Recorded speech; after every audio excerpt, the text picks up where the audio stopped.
Hey, how's it going, everybody, and welcome back into the SFS channel. My name's Gavin, and today we're going to be diving into another best ball draft here on Underdog Fantasy. We're waiting for 3 more people in today's lobby. We'll be doing another 12-team mock draft here, half PPR format, 18 rounds as it was yesterday.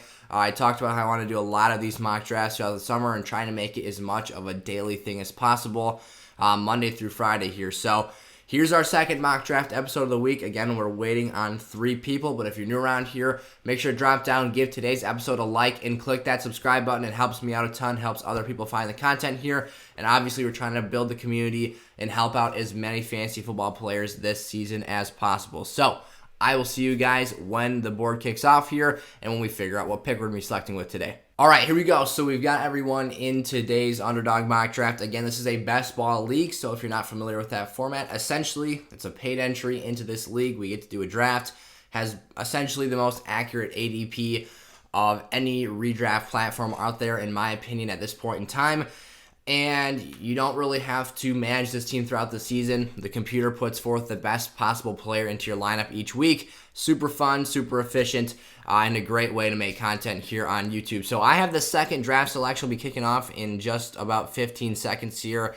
I'm assuming I'm either going to get a swing at Christian McCaffrey or Jonathan Taylor. Now, it is, and this is a half PPR league, first of all, so it is within the realm of possibility that I could take a Cooper Kupp at number 2. However, I think I'm going to pass and take whatever those 2 running backs is away for the sole purpose of some expected drop-off with Cooper Kupp. He had a fantastic season last year. His situation really didn't change that much. I'm going to roll the dice here on CMC, though. He's been really injury-prone, but when he's out there, he's a walking 20 fantasy points per game. One of the best receiving backs in the National Football League, gets that goal line usage, and the Panthers offense. You could see it last season. When he wasn't out there and they were trying to scrap things together with Chuba Hubbard, it was an entirely different football team. So I will continue to take Christian McCaffrey here. Hope he can stay healthy.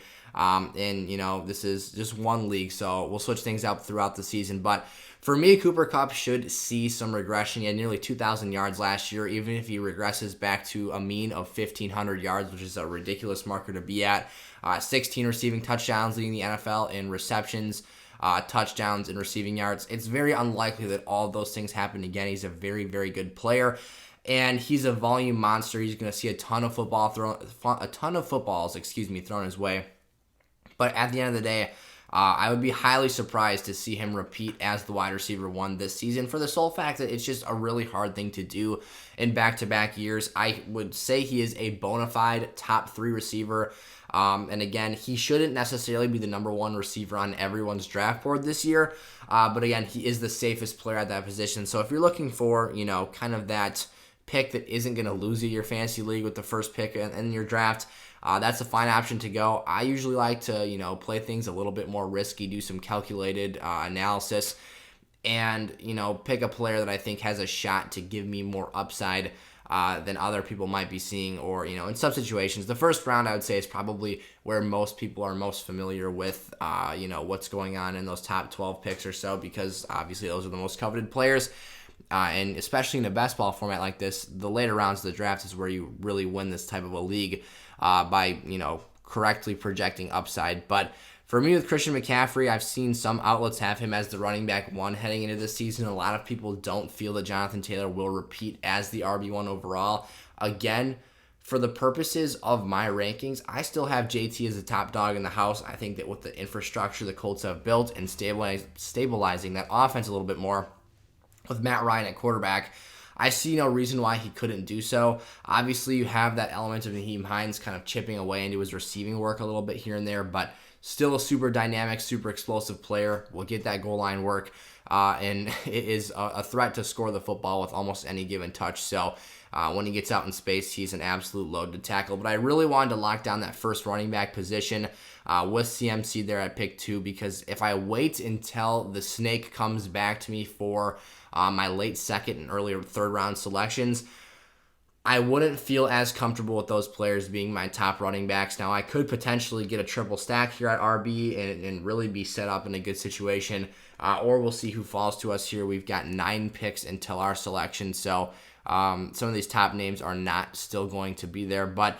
this is a nice change of scenery. We did a draft yesterday, the 11th overall pick, so we're kind of on the other side of that. The second pick from the turnaround again, but just on the other side of things here with an earlier selection. So after you go check out this video, make sure you go check out that mock draft. Give that one a like as well. And obviously, if you're watching multiple videos, make sure you're subscribed here. Again, that helps me out a ton. We're trying to grow the community here and have a great summer here drafting, and then obviously win a bunch of leagues throughout this fantasy season. But 8 picks away still. I would be happy if I walked away from this next pick with 2 running backs and the potential to draft a receiver. I'm not super interested all the time in getting a top end quarterback like a Josh Allen at that pick, or even addressing the tight end position. It is always an option. I will not rule things out until that pick comes to me. But what my hope and expectation at this point is that I'll get at least one more running back and one more receiver. Right now, I'm loving DeAndre Swift and Alvin Kamara. I'd be shocked if both those names fall to me. This is, again, a half PPR league. I'd be very happy taking Javonte Williams. His tape last season is fantastic. Splitting the backfield with Melvin Gordon and leading the National Football League in broken tackles. That's something I'd be very interested in with this next pick. Nick Chubb could trip my interest a little bit. Leonard Fournette is someone I would probably take over an Aaron Jones here. But again, we'll see how these next 5 picks play out here. One thing I need to keep in mind a little bit more that I wasn't so conscious of last time was the bye weeks. Now, I'm not going to make my decision-making process solely centered around bye weeks, but I did accidentally load up a bit too heavy on, I think it was like a week 9 bye in the last video. So I'll be making sure I don't do that. That was my first best ball draft of the season. And again, hoping to do up to 5 of these a week in addition to other fantasy analysis and, specifically geared content. We've got a lot of stuff coming this summer, so all the more reason to join the community. Click that subscribe button and stick around here on the channel throughout the summer. But the 211 pick is approaching. We've got 2 picks back-to-back here, or not back-to-back, but pretty quickly. 2 of the next, 2 of those 4 selections will be ours. Let's see. Fournette went off the board. DeAndre Swift and Kamara are both there. It's possible neither of them is available, but it looks like I will get one of those 3 running backs that I do like. Hopefully, Swift goes there. I would be intrigued to take one of those running backs and potentially a Tyreek Hill here. Again, we're going to have to see what happens here with these 2 picks. So I will be closely monitoring this situation here. I just have the worst feeling that I'm going to end up getting stuck with Aaron Jones, in which case I honestly would maybe go Saquon Barkley over him. Kamara goes auto picks there at the 2-9. I think that's an auto pick. Either he hit at the buzzer or it was an auto draft. Here's the moment of truth. I will either get, Aaron Jones goes. So that is fantastic for me. I get exactly what I was looking for there. I don't think I can quite pass up Javonte Williams here at the back end of the second round here. I think I got to do it here. 23rd pick overall. We're going Javonte Williams. I feel more comfortable with his availability and the consistency in which I expect him to be on the football field. That's really the main concern that we have. And there goes Tyreek Hill at the 212 there. So going to have to pivot from that spot. I'll break this stuff down here in just a second after we dive. So Keenan Allen goes there. Not a big A.J. Brown guy. I have significant concerns about him in that offense. I think I might just go Saquon Barkley here with him and James Conner very close. I don't love going 3 running backs in a row here. However, I do feel that the upside I'd be getting at this position group would be insane. You talk about having 3 potential top 12 finishers, obviously not a guarantee, and with Saquon and Christian McCaffrey's injuries and unavailability at times, it is no guarantee. But Saquon Barkley is coming at such a discounted price right now. It's insane. You talk about last year having the ACL kind of looming overhead. I loved Barkley in that situation. The Giants offense was not able to take the step forward, but you bring in Evan Neal this season, try and stabilize that offensive line a little bit. Get Brian Dable, who can hopefully call plays successfully and create an effective ecosystem for that offense. I really like where that team is going. I'm not the utmost believer in Daniel Jones, but as long as Saquon is healthy, and again, that is a big injury concern, Matt Breida has really got a lot of fantasy utility for redraft players this year because he's the handcuff right now to Saquon, and you kind of expect Saquon's going to miss some games here and there. But the talent that this guy has is ridiculous. The explosiveness, the ability to be a one-touch scoring threat. He brings a lot to the table, and I think that it would be foolish of me to pass on that there, getting 3, again, potential top 12 finishers. We'll see what Javonte Williams is able to do.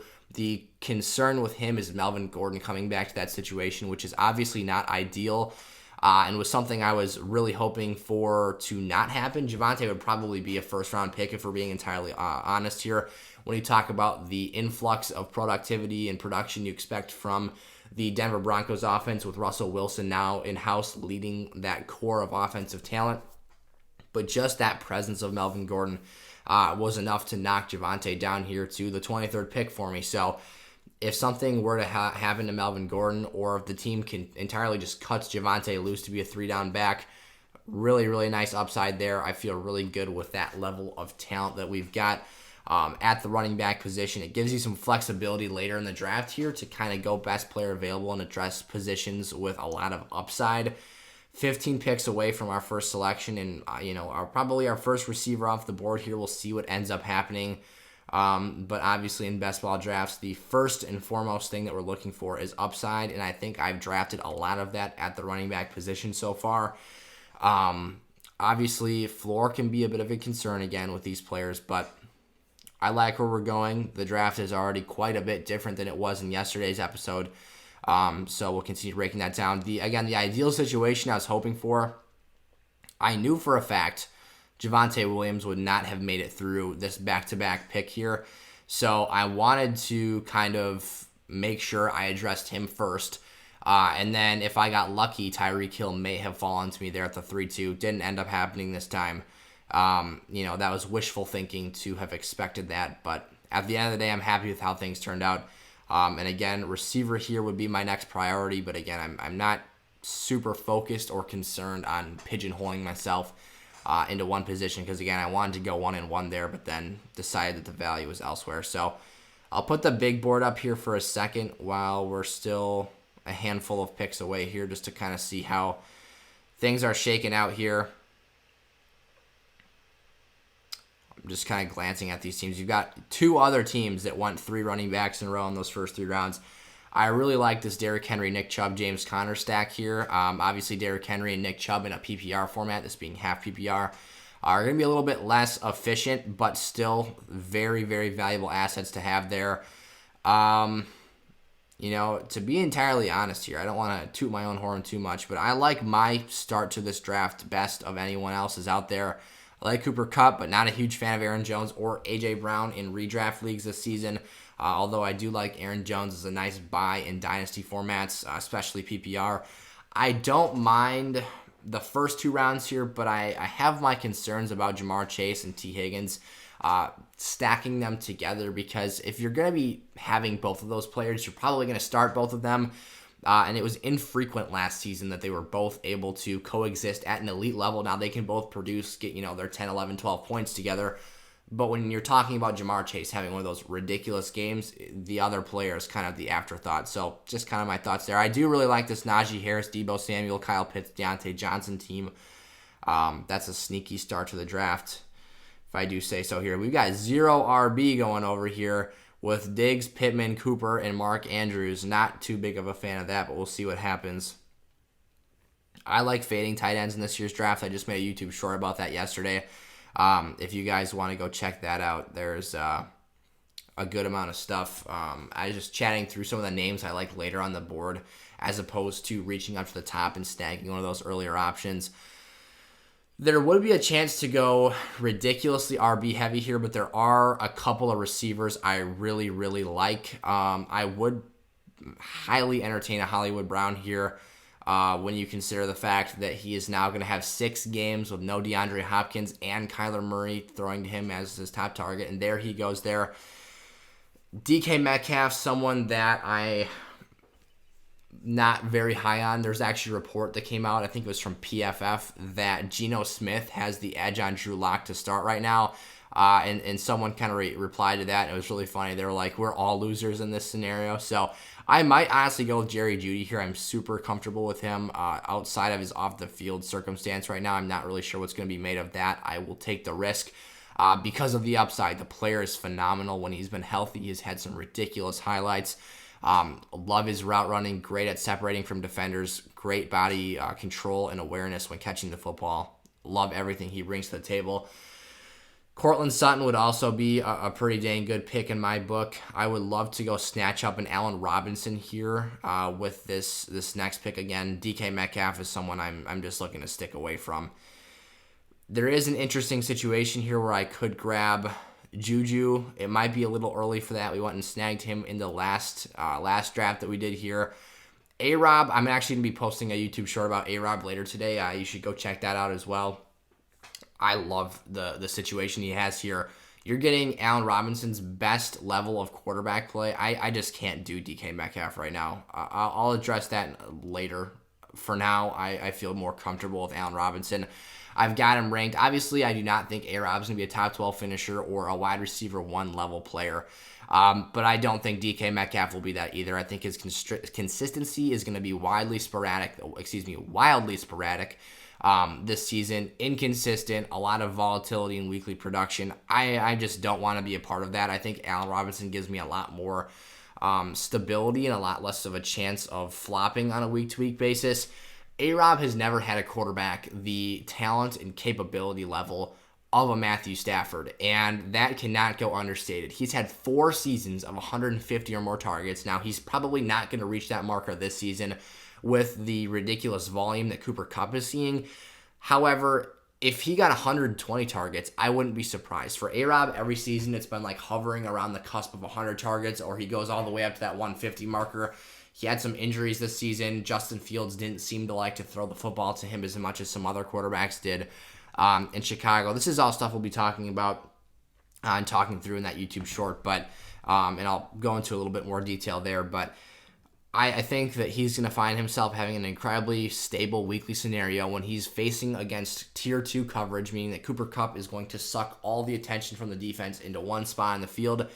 He's going to be working against a second or third tier cornerback, and I think he's absolutely going to eat them alive. Travis Etienne, a great draft pick there. I always am shaking my head wondering how the heck he's still on the board every time that he goes off. A mid to late 5th round selection for a running back who has as much receiving upside as he does. When you talk about the 4+ opportunities in the passing game per game that Doug Peterson gives his lead back, that's phenomenal. I expect that there's going to be a lot of volume with J-Rob coming off a late season Achilles tear. I can't get enough of Travis Etienne. It's been 2 drafts here again, Thursday and Friday episode. Go check out that Thursday video. We posted that mock the other day. We didn't get our hands on Travis Etienne this week, but next week I will not walk out of next week without at least a couple of shares of Travis Etienne in these best ball formats. We did already get our top 3 running backs locked up. We've got our top 2 receivers locked up here as well. But man, I would love to get some of that upside on my team. And that almost is some of the thing that gives you that flexibility where, today we did go top 3 running backs, and we went RB heavy at the top of the board. You might not always have to do that. Last season, I think it was a very viable strategy to go heavy at the running back position early and often, but you do have some really nice guys that's values are falling. And you talk about really true workhorse level or people who are capable of being workhorses, like your James Conner and your Leonard Fournettes of the world going in the middle of the 3rd round. So if you wanted to take that 1st round and go that safe route with the Cooper Kupp and just get that number 1 guy locked up at that position, turn around to the 2nd round or vice versa, flip that up, there's some flexibility. There's a lot of different ways to attack the board this year. And I feel like the distribution of production is a bit more even across the top 3 rounds than it has been in typical years. I feel like even in the 3rd round last year, I was always scratching my head just kind of looking at the running back pool and not feeling very confident. But this season, I'm feeling a little bit better at this point in time. It is only, a week and a half of May left here. So there's a long time to go before we get to the NFL season. Situations can change. Teams can pivot wildly, in training camp and all this crazy stuff. But right now I'm liking how things are looking for this year. I think it should be a pretty fun experience. Off the bat right now, so we are 6 picks away. I would love it if a Amon-Ra St. Brown or a Traylon Burks would fall to me. This year, I'm not super trigger happy on Drake London. I do think he has a lot of upside long-term in his career, but I am not a fan of that situation in the short term. Let's see the quarterback position here. Some decent names. I don't feel the need to address that right now. I'm actually going to queue up Derek Carr and Deshaun Watson just to have them as options. I've tagged Kirk Cousins, someone I don't mind, Justin Fields, just so I can get a look at, as ADP is approaching these players, when I need to start thinking about that position again, because I am not a huge fan of just using the consensus ADP as a tool, although, again, Underdog, in my opinion, has the best redraft ADP. I am totally comfortable here to take Amon-Ra St. Brown over Drake London if he ends up falling to me. I just think that he will see a significant amount of volume still, even with Jamison Williams in that offense. And his kind of big slot role, if you will, I think, fills a very viable use case. And they're not even going to make that decision, or they're going to make the decision for me. They're just going to tell me, your best option here is Amon-Ra St. Brown. D-Hop obviously should not be here still. But when you're going to miss 6 games of the year in a best ball league, that's a little bit concerning. So, obviously something that is warranted for his slippage here. Yeah, I'll take Amon-Ra St. Brown, top 3 receivers taken up here. Feeling good about the upside still. I think that he gets a little bit more of a stable floor to the table, and we've got one more pick to potentially make here. It's entirely possible that I end up taking Russell Wilson as my top quarterback again in today's video. I'm, to be honest, just really not loving any of the other options. Now, Dalton Schultz, okay, and there goes Russ, so maybe I'll address the tight end spot here. We're getting into round 7 or the top of round 7. Man, Clyde Edwards-Helaire is a heck of a value down here too, but I might dip into that market again here and go really RB heavy today. I saw a really interesting post about CEH on Dynasty Twitter. I've been trying to be super active in that space, and I actually really liked what I saw. So I think I'm going to go CEH here, a little bit overvalued in terms of his ADP. Okay, nice. Are you serious? Wow, I need to unstar these because I just hit the buzzer, if you know what I mean. I auto-drafted there, and it just goes with the first guy in your queue. So that ended up being Derek Carr, and I just totally got burned with ADP there. That sucks. My goal today was to not get auto-drafted because we got auto-picked twice in last video. Just ultimately because we're talking here. It's fine. I'm not too salty about it. Obviously, I just wanted to address who I was going to take for your guys' purposes. That pick was supposed to be CEH, who I now have queued up, and I should probably not have guys in the queue who I don't plan on taking for a few rounds. But, man, I'll continue my analysis of Clyde Edwards-Helaire because that is ideally who I would have liked. Instead of getting Tom Brady, Dak Prescott, Matt Stafford, Aaron Rodgers, all these quarterbacks that had ADPs higher, and I probably would have rather had on my roster, there is a chance that, Derek Carr has a great season with Davante Adams. That's the reason I queued him up because I thought he was a nice value pick. Down there at his ADP 30 picks after we ended up taking him. But CEH, essentially, the post I saw, I forget who it was by. If I can find it, I'll try to edit it up on the screen. But essentially it was saying he's being valued as an RB3 right now, and is disguised as an RB3 who really has top 24 potential. And it's not that we think that Clyde Edwards-Helaire can be a top 12 scorer this season, because I am not a part of that camp. And Rojo is there. I expect him to take a healthy amount of work, especially in those, short down and distance situations, goal line opportunities. But Jerick McKinnon and Darrell Williams, who were two heavy, intruders into CEH's pass game work this past season especially, are now gone. They were not re-signed, not brought back by Kansas City at this point in time. 14 picks away. No chance he makes it back to me. But you're getting a lot of upside and a value buy on a player who is really talented, and you're starting to see this might be the first season where his ADP actually gives him a value, because I felt the last 2 years he was overvalued, and I was not a fan of him in 2020, his rookie season. I just, I thought that I couldn't believe that he was the dynasty RB1 over Jonathan Taylor that year. It just blew my mind that a player who had the prototypical size, build, and speed of a workhorse RB1 was being drafted by I hate to say this about CEH, but a guy who looks like a scat back. He is a very thick player, plays bigger than his pad size, but at the end of the day, he looks like he's meant to be a gadget player out of the backfield, and not someone who's taking 20 to 25 touches a game. And that's ultimately what kind of shined through here. I can't believe Damien Harris just went before CEH. That's a crime if you ask me. Even a guy like Miles Sanders, who is going to see other guys touch the football a healthy bit, you can make your arguments for A.J. Dillon and Cordero Patterson, Kenneth Walker. I won't fight you too much there. But, man, Damien Harris going first there, and even Miles Sanders. I think that those are two players who are definitely a little bit overvalued right now. I have talked about Miles Sanders as someone I wouldn't mind buying for a bag of chips in Dynasty, because I think the guys are really low on him after his underproductive seasons in his first 3 years. But yeah, 8 picks to go still. Probably not going to touch quarterback again for a long time, because I'm still butthurt about that. Let's just see. I'm going to actually be queuing up players, though, that I would be interested in drafting. James Cook is interesting to me. I think he has a lot of upside, but I do at times worry about his ability to get a heavy dosage of usage in the run game. I believe his career high for carries in a game at Georgia was 12, which is pretty underwhelming. See, I can't believe that Devin Singletary is going before CEH. He has to be. This is crazy. So the evolution of today's episode, I was trying to take CEH picks and picks upon picks ago, and we ended up getting slapped in the face with Derek Carr, which, again, it's not that Derek Carr is a bad football player or that I think he won't be productive in fantasy. I think he has, Matt Stafford-level breakout potential for this season, if you want to look at it from that way. And I might just, get my wish here of getting my guy somehow after the Ben came back to me.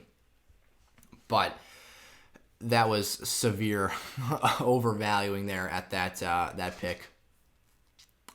Let's see. We got to make it through 3 more picks. If anyone on the board here auto picks, we're not going to get him. It's very possible that that's the situation, though. Jameson Williams will be a heck of a buy. I'm going to snatch up as many shares of him I can this offseason. Schultz goes there. All right, here's the moment of truth. I believe that we had an auto pick at this selection once earlier in the draft. Otherwise, he hit it at the horn.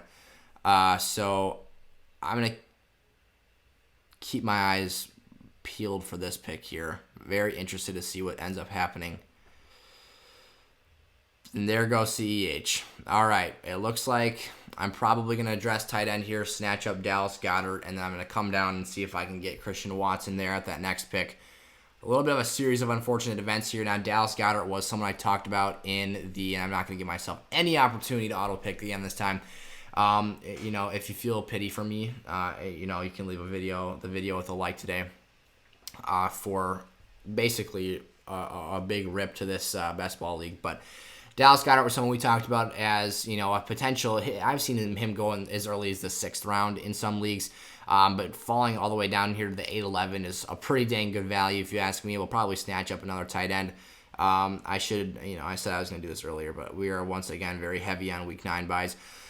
I wonder what the deal is with so many teams having Week 9 buys, because I'm picking different players than I was on different teams in the last episode, and we're still getting a lot of Week 9ers.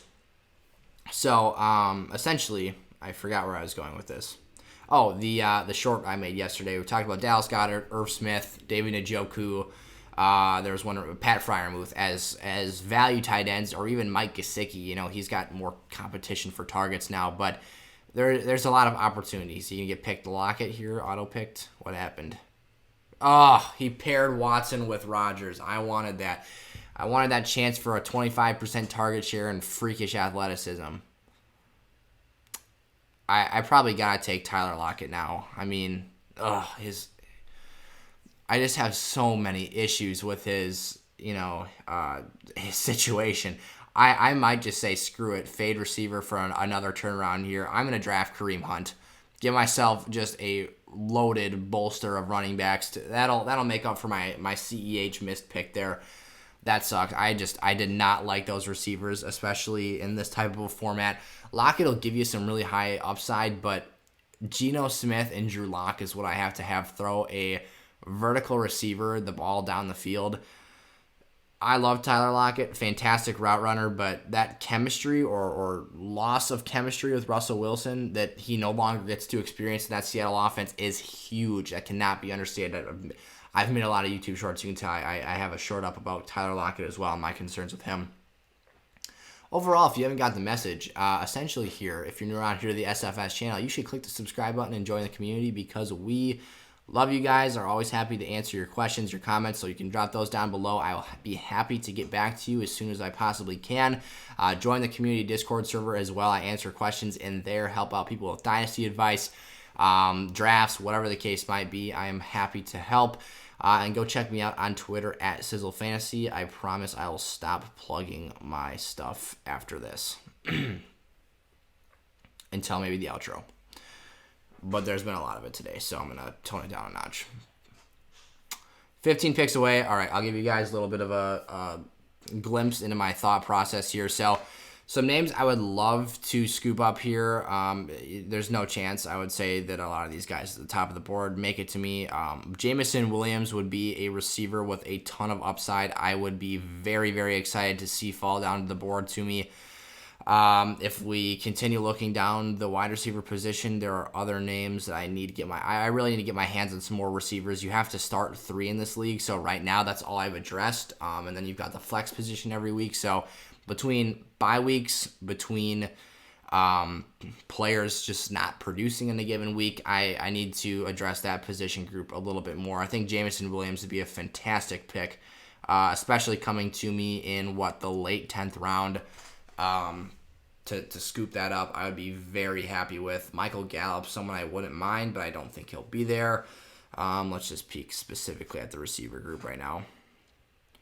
Kenny Gallaudet is someone that's interesting because, you look at the mess of a situation around him, but then you also look at guys like Sterling Shepard, Kadarius Toney, Wan'Dale Robinson, all being brought into that situation. It is a bit troublesome. There goes Kadarius Toney. Someone I can't bring myself to be super high on in fantasy because of the fact that he's playing on a team that voiced frustrations, or at least a report came out about frustrations with him. And then in the draft, I thought they picked a player who most similarly replicates his skill set. Now, Wan'Dale is tiny compared to Kadarius. I mean, it's not like Kadarius is this freakishly large human being. Oh, wait, can you click on player profiles? It doesn't look like it. It's not like he's some freakishly large human being, but Wan'Dale Robinson is tiny. So he's 5'8", $170 if you didn't know. But they're both guys I think you stick in the slot, have them get out in space, and you just want them to be able to create with their elusiveness and rack ability. And I think that that's a little bit troubling because I don't think that they would be able to coexist and thrive on the field at the same time. Now you can make your from your dynasty perspective here, the argument that you've got the higher draft capital investment of a first-round pick in a Kadarius Toney back in 2021, but you still got a second-round pick here most recently by the new regime in 2022. So I think it's kind of a double-edged sword with that one. I'm getting a little nervous. We've got 4 picks to go here. I'm not super optimistic that Jameson Williams is going to make it back to me. It seems like whenever I start talking about a player, they end up going off the board. So we'll see what ends up happening. I've totally hoarded the running backs today. Wouldn't mind snatching up a Dameon Pierce here, or even heck a Rachaad White. But my first and foremost priority is to get the wide receiver position taken care of. And I just had my heart stop when I saw Jameson Williams move up the board because I thought he got picked. Alex Rader went up and snatched, CEH from me last time at this pick. Don't snatch Jameson from me again. The suspense is killing me. I promise, if Jameson Williams falls to me, it'll be the fastest pick I make all day. You gotta be kidding me.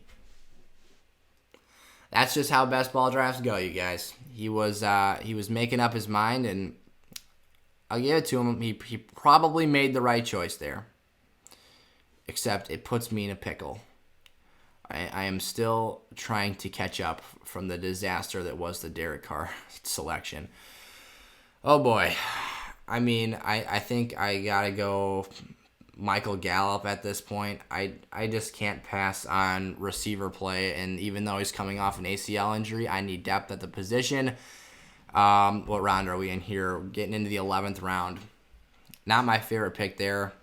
I took Dameon Pierce in the last best ball draft that we did here.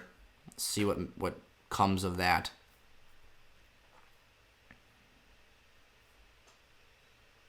And Deshaun Watson, actually, who was my other guy I was thinking about, was gone anyways. So, yeah, Michael Gallup was the pick there. Not a big Rondale Moore guy again, or Kenny Gallaudet. Mecole Hardman's interesting, but at the end of the day, I'm not super high on him. I might just stab down the board here at a Jakobi Meyers to get myself some consistency. He's going to get a lot of targets in that offense. It just kind of comes down to the fact that he doesn't really score many touchdowns, which is a red flag in and of itself. I can continue addressing positions, though. You know, you've got a lot of receivers down here that are rookies. I just saw Alec Pierce up top. You got John Mechie down here. I'm going to... Where did he go? I need some stability. Where is he? God, I'm going to get auto-picked again. Okay, Rondale Moore. That's fine. Mistakes are being made in today's video, guys. At least the purpose of these videos is not necessarily for me to have a perfect mock draft, but for me to be able to talk through my outlook for these players and my opinions of each guy with you all. So even though that I'm totally shooting myself in the foot in today's video and probably throwing money down the toilet for joining today's best ball league, it's fine. I'm having a good time with you guys. Hopefully you're learning something, or at least having a good time hanging out with me in today's video.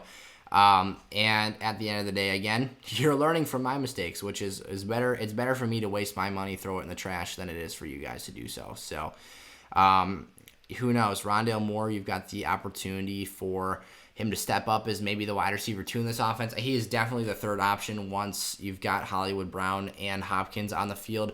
But maybe he gives me a couple of massive games while Hopkins is out for those first 6 weeks. I would be very happy if at some point I was able to snatch up Jakobi Meyers went, so I wasn't crazy for going all the way down the board there. I was going to take him at the 11-2 there. I would love to get my hands on KJ Osborne, Alec Pierce. I already drafted Michael Gallup, so Jalen Tolbert's probably not in play for me. Sammy Watkins, I will definitely consider. I should make sure I queue guys above him so that I don't. the auto pick monster has really been coming for me today. Actually, 2 videos. We're going to lead next week's episode off with, sorry about my squeaky chair.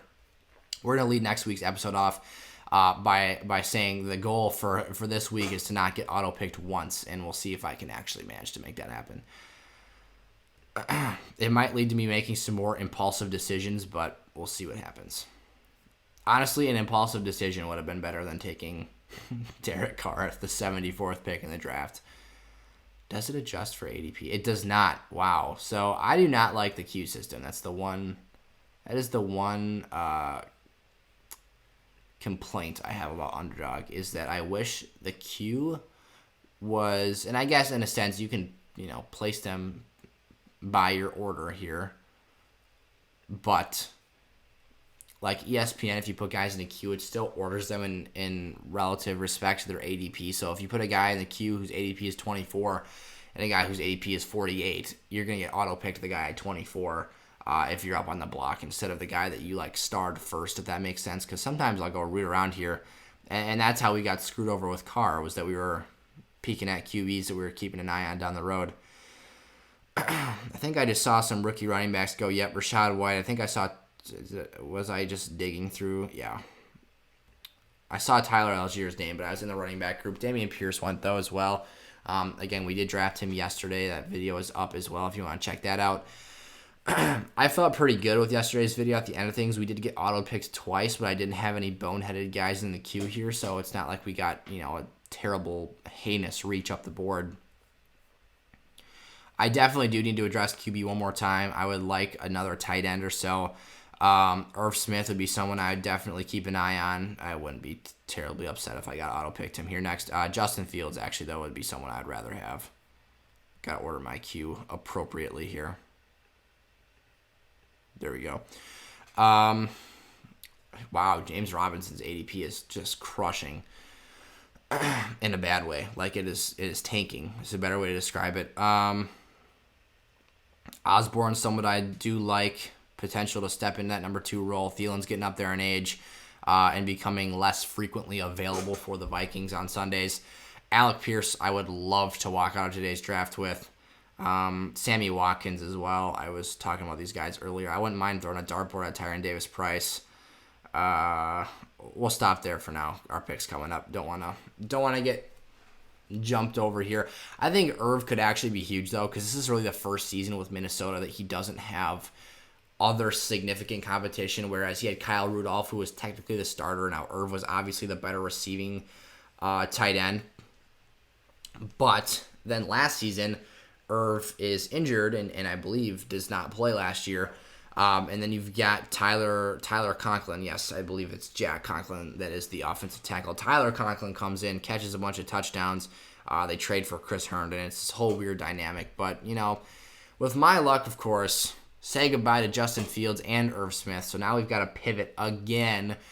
I think I'm just going to be looking at Trevor Lawrence here, which actually doesn't bother me. I like Jameis Winston, Ryan Tannehill. All those guys are great. But I'm drafting for the upside, and if Trevor can take that huge, Herbert-level jump in year 2, now he does not have the weapons that Justin Herbert had, so let's, kind of discredit that statement altogether right off the bat. That's fine. I still have Derek Carr. I'm comfortable with him. But I do believe in Trevor Lawrence the most of any of the prospects from that 2021 class. So, I actually believe in him as a player more than I do in Justin Fields, although Justin Fields has the significant edge in the rushing department. Although Trevor will run zone read a lot more than I'd like to see him do at the pro level, or at least that's what Urban Meyer had him doing before he got the axe out of there. Zone read for quarterbacks at the NFL level when you are, supposed to be a prototypical NFL passer. And not that Trevor Lawrence is a pocket passer, because he can make plays outside the pocket and do some pretty spectacular stuff. But man, the offense that they had him running in Jacksonville last year just had me banging my head against the table. Especially they played that like primetime Thursday night game against Cincinnati. Oh God, that was terrible to watch. I think I might just slide on the board here and take Osborne. I really freaking need receivers. And I like him more than anyone else on the board. Again, I see a lot of upside here. And there's flaws with everyone at this point. We'll just talk through some of the names I passed on. Jameson Crowder, I love Khalil Shakir, the rookie the Bills just brought in. And Crowder's got some hamstring issues that worry me about his availability. And, regardless, he's highly unlikely to be the number 2 receiver in that offense. I think that's Gabe Davis's for the taking right now. And, it's a good offense to be the number 3 receiver in. But I think that KJ just has a little bit more upside. DJ Chark was someone that former Pro Bowl receiver. A lot of people don't even remember that about DJ Chark. And can you see? You can pull down their information here. It's not like Sleeper, though, where you can see like age and stuff, because it's not a dynasty-oriented platform. But Chark is still a young player. Just came off of his first contract. Again, I apologize for the loud chair. He's a younger player, signed a contract with Detroit. Looked like he was going to be an outside receiver, which he still probably is going to play on the outside. But then you bring in Jamison Williams, the 12th overall pick. And I would argue that Amon-Ra St. Brown has already proved more utility, and that it's easier to get him the football than it would be a guy like Chark, who's going to be a boundary, deep threat, vertical pressing receiver. Not something I'm a huge fan of there. Corey Davis, again, even a lower level of output for expectations in New York as opposed to Detroit even. I think that Jared Goff just brings a higher floor to the table. Corey Davis is going to be competing for Garrett Wilson, the 10th overall pick, and Elijah Moore, last year's 2nd round pick for targets. He's just a free agent acquisition, not like they're totally tied to him. And then Will Fuller, still a free agent, just to talk through those names there. And then Josh Palmer, same situation. He could break out. I like him on the outside, opposite of Mike Williams. Put Keenan Allen in the slot, get him all those receptions and that great volume. But I do like where we ended up going with that. So we do have... All right, we still got some busy bye weeks. Oh, we are totally screwed at running back for week 9 again. What is it with week 9? Why does everybody have a week 9 bye?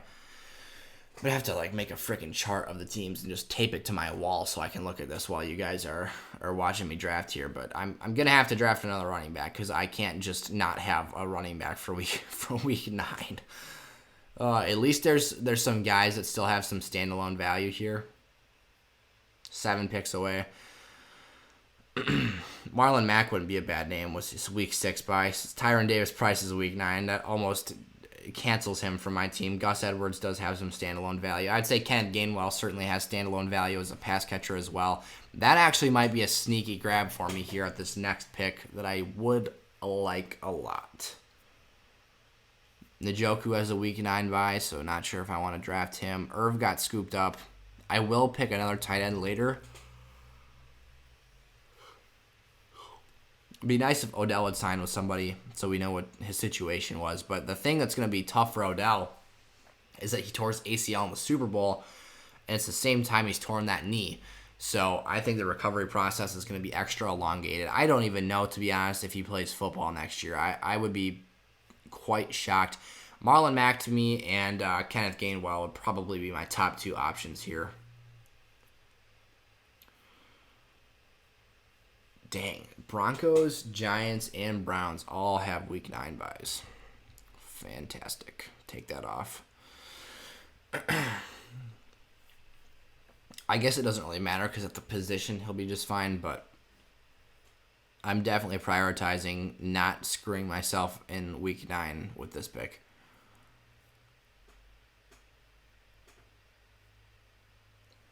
Henderson is someone that could be nice, but I think that he has to have something happen to Cam Akers to get himself into the lead back situation for the Rams. He actually did a better job than I expected. He's a really complete player, doesn't really do anything at an elite level. He's not an eye-popping talent, but he is very useful and has a 3-down skill set. So in the event that they need him to step up and do some serious work, he is capable of that. He did get nicked down the stretch of the season, and then we saw more and more Sony Michel and less Daryl Henderson. I had him in a dynasty league, and he was basically faded out of my lineup by the end of the year, which kind of sucked, but at least I had Jonathan Taylor, who actually wasn't all that fantastic during the fantasy playoffs, so that was a bit disappointing. All right, we survived. We're going to take Kenneth Gainwell here and make it to our next pick. My phone goes off every time I'm on the clock here, so I have extra alertness here, despite the fact that I was auto-picked twice.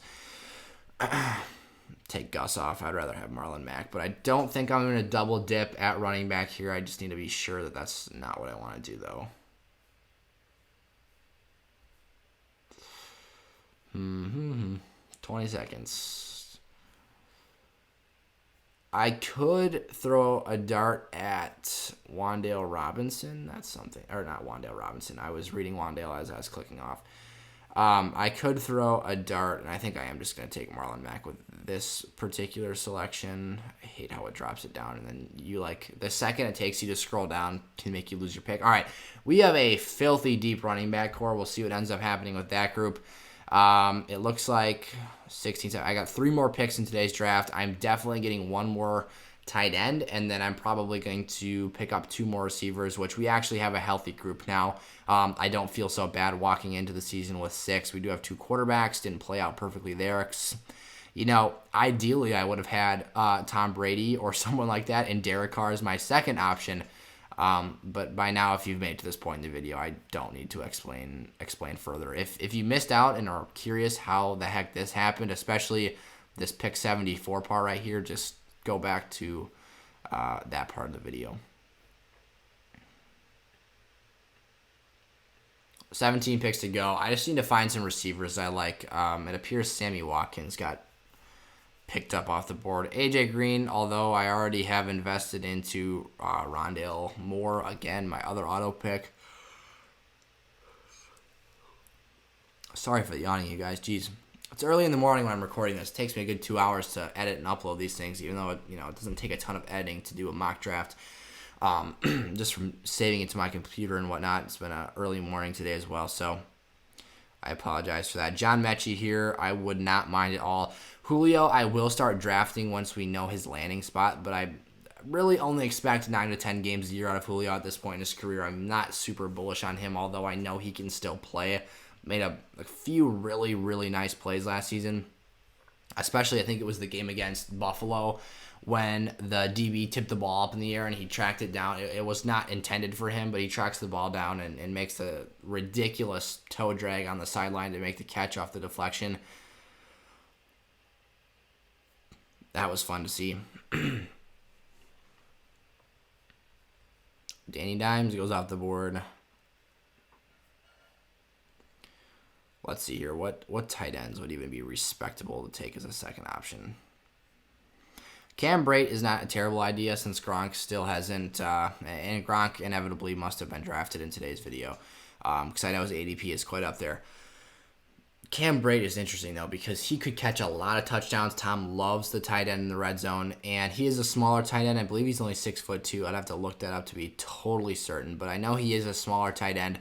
I love Cade Otten, the rookie they just drafted. I think that he could actually end up being the starter eventually this year, but as a second tight end, I would not mind having Cam Braid on my team. In Dynasty, though, I'm not touching him. I want, again, Njoku is there, so in the event that, AJ Green went.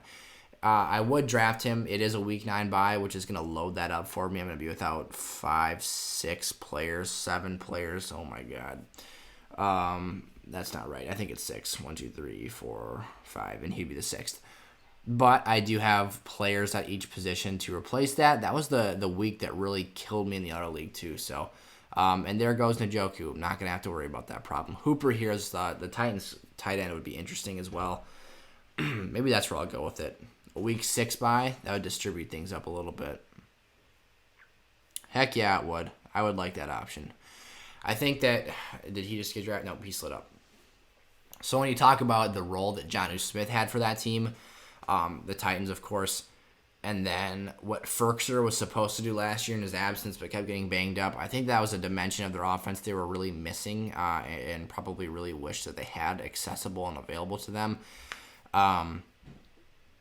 I think that being released from the Browns might just be the best thing that happened for Austin Hooper's fantasy season, as well as David Njoku, obviously, because now they can both kind of thrive in their own environment and not have to worry about the teams, splitting their opportunities between the two, because they're both talented players, very capable pass catchers, but there's only so much you can do when, Baker Mayfield's favorite 2 targets, he still had Jarvis and OBJ for part of last year. But for the most part, he liked those tight ends a lot. Obviously, Deshaun Watson has made very lackluster talents at the tight end position very effective players as well. So I got to survive 2 more picks here before I can snatch up John Mechie, who I love as a big slot receiver. I think he was highly underrated in this year's draft class. He can stop on a dime, run some really crisp, solid routes up the seam. And while he's not a Jameson Williams level athlete or a Chris Olave or Garrett Wilson per se in his testing numbers coming off an ACL injury, I think the Houston situation suits him very well with Nico Collins and Brandon Cooks on the outside. So I'm at least interested in scooping him up to be, my wide receiver 7 on this team. Yeah, that is just fine by me. And I will be happy to let John Mechie get his chance this season. Curtis Samuel, someone for me who I am afraid, and he just gets drafted there, I'm afraid that he has his best fantasy days behind him. There's always so many applications. He's a versatile player, can line up in the backfield, explosive as heck. But I think that Washington just might not be the right fit for him. We'll see how Carson Wentz does this year. But with Jahan Dotson and Terry McLaurin there, or maybe De'Ami Brown's the odd man out and he just never gets his shot, something there is just a little bit off. We'll say that. I think that their backfield is incredibly crowded. I am becoming extremely unattracted to any Washington football team players in fantasy this year just because of how that situation's played out. Maybe you could twist my arm and get me to draft Terry McLaurin, but I'm really not touching anyone else. In Dynasty, I'd think about Jahan Dotson, of course. But again, for best ball, for redraft purposes, no thank you. One more pick today. It'll be at the end of the 18th round, I believe. Yep, 19 picks away. Then we'll wrap up today's video, get you guys on your way for your weekend, and see you guys on Monday for another best ball draft, as well as some other content. I'll probably either have some redraft rankings for you guys, or I will have a must-draft players list. Guys that I'm seeing that are just ridiculous steals in every round, like Clyde Edwards-Helaire that we talked about today, Jameson Williams, guys that you need to start pressing the draft button on sooner, and I would highly anticipate and expect.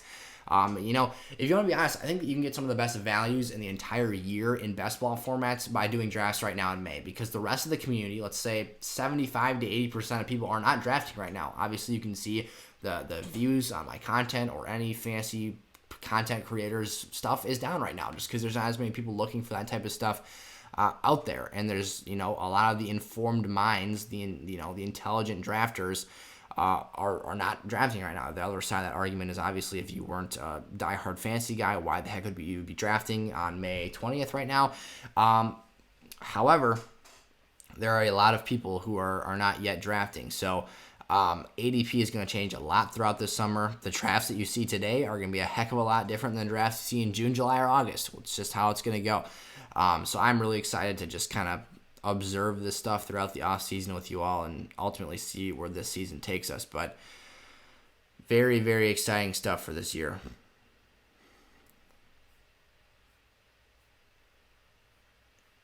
$13 picks to go here. I guess I can start eyeing up the board. Let's see. So we got our 2 tight ends. Not worried about that. Quarterback squared away. I'm really just looking at receivers and running backs right now. Here, I forget that's not what you want to do. There we go.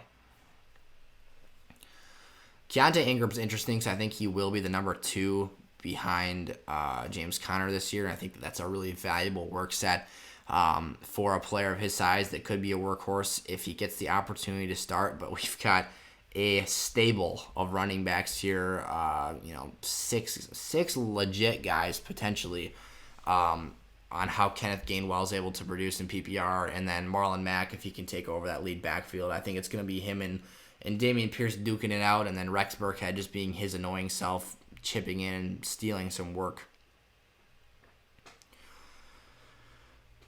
Sony Michel still listed as an LA Ram here, which is interesting because he is definitely a Miami Dolphin. Yeah, that's interesting. I wouldn't mind drafting him. Let's just before I commit to that. Yeah, week 7 bye, which is the same as Kenneth Gainwell.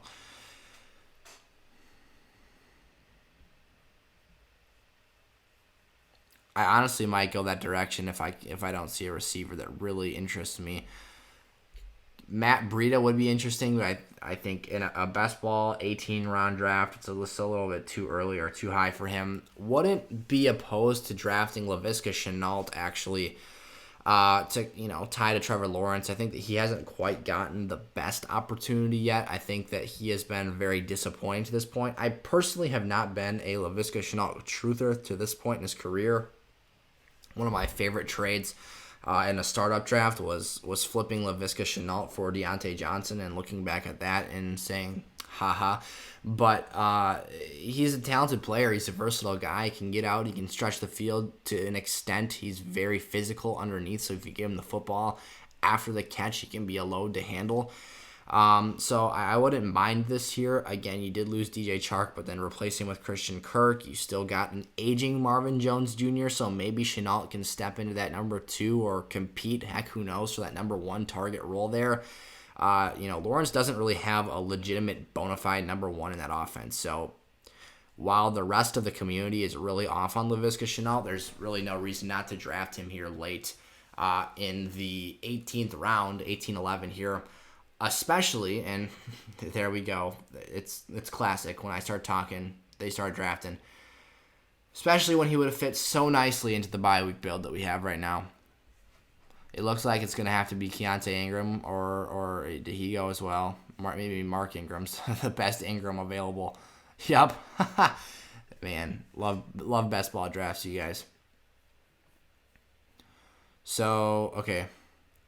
I might just take Mark Ingram in the event that, AK ends up missing some time with that what was like a battery case or something. So Nico Collins is interesting here. And Mark Ingram went. So it looks like I've just been, the decision has yet again been made for me. James White is interesting just as a pass-catching play, Matt Breida, but no reason to really handcuff a guy in best ball. Heck it, I'll take Nico Collins here. To wrap up today's video, we'll see who the last pick, Mr. Irrelevant, of this best ball draft ends up being. Take a look at the team here. Derek Carr, Trevor Lawrence, Christian McCaffrey, Javonte Williams, Saquon Barkley, Kareem Hunt, Kenneth Gainwell, and Marlon Mack. The holy squad of Week 9 buys, of course. That's why we had to keep dipping in that running back room. Obviously, again, Derek Carr accidentally auto-picked for us because he was in the queue.